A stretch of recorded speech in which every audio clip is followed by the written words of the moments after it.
Hey, what's up, everybody? Michael from RogueDeckBuilder.com here. We are back for game 2 against Mono Red Devotion. So sideboard-wise, what I did was I took out all of my Thought Seizes, so 3. I actually, in retrospect, I probably should have just kept them in, but I wanted to get some more removal in my deck, as well as, since I did see Iroas, I wanted to see how effective Dia Seed is, see how well it works out. I mean, in reality, I probably shouldn't even changed much of my main board, but still, I think just getting a little bit more removal in my deck was the way to go. I actually don't have too much in the way of removal in my sideboard, so I have Golgari Charm and stuff like that, but at the same time, he doesn't have a lot of creatures with 1 toughness. So I opted just to take out the Thought Seizes. I figured just reducing the amount of damage I take,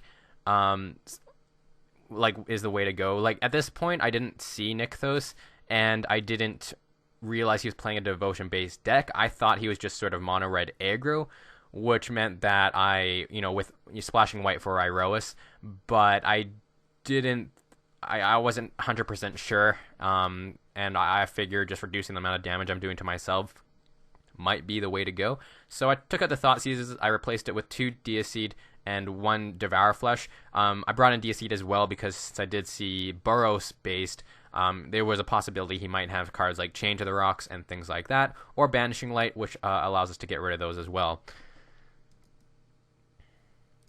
So let's draw our starting hand. So we are on the draw this time. This deck doesn't operate as well on the draw, but it's still perfectly fine as long as we have a sufficient amount of removal. And this hand is this is one of those hands where you keep. I don't think many people would not keep this hand. We have a ton of 2-drops to get into as long as we draw a second land. Preferably a green source for Sylvan Caryatid, but even if we don't, we still have Devour Flesh, Underworld Coinsmith, and Nyx's Fleece Ram to play off a second land. So I don't think anyone else, maybe I'm wrong, but I don't think anyone else would ship this hand because we're on the draw and we have a Scryland. If we were on the play, I would probably ship this hand even with the Scryland, but because we're on the draw with a Scryland, we have 2 extra draws to actually draw into something, more lands, essentially. So my opponent starts with his typical Rakdos Cackler Unleashed. We scry a Temple Garden to the top of our library, and we drew an ultimate price for the turn, but then I play Temple of Silence, keep the Temple Garden on top because it's our much needed land. Opponent untaps, attacks for 2. Luckily, he has nothing else to play. You can see from his hand that he does have a Burning Tree Emissary waiting in hand, but he does want to wait to be able to chain it into things, of course. I, of course, don't know he's playing a devotion-based deck. So, with that in mind, I just play Sylvan Caryatid to be able to block Rakdos Cackler, and it's something that, unless he pumps it, he can't kill it because he can't target it with Lightning Strike or anything like that. So I just want to get something in the way of Rakdos Cackler. He untaps, plays his Burning Tree, and this is where I was like, oh my gosh, I'm not playing against Mono Red aggro at all. This is Mono Red Devotion. So sort of sucks. If I knew that beforehand, I probably would have just held up Devour Flesh or Ultimate Price for removal. So he is able to play Burning Tree into Prophetic Flame Speaker, which is definitely good for him. Our deck is not great against devotion-based decks because they are a lot more explosive. This deck is really specified to combat burn, aggro, or any heavy creature-based deck, essentially. Like Green-Red Monsters it does well against as well. But anything like Devotion is very explosive, so it's very hard for us to keep up with all of our single-target removal. So it actually may be something to consider. I might actually, in the sideboard, bring in there's that board wipe card for black that is able to kill off all non-enchantment creatures. I might consider testing that. We'll see how it goes. But it's very high costing, so if I was gonna do that, I would probably up my Sylvan Caryatid count to 4. But that'll be, we'll have to test to see how the meta actually looks after everything. So we untap, we draw an Underworld Connections. Definitely not a good draw for us, considering we already have one. So we're behind on land, and he's already been pretty explosive with his draws. So we just ultimate price the Prophetic Flame Speakers, because that's a pretty problematic card for us, considering we can't block all of his cards at this point. You just want to start reducing his board state and reducing the amount of devotion he has. I didn't really want to just Devour Flesh him, because he would probably just sacrifice his Rakdos Cackler, which wouldn't really do much for us. So he top decks into a Burning Tree Emissary. Really sucks a ton for us, because now he is able to chain that into a Boros Reckoner. What does he do? Yeah, Boros Reckoner and his Dragon Mantle, so he's able to cycle a card and play a creature. So we're in a really tough spot right here.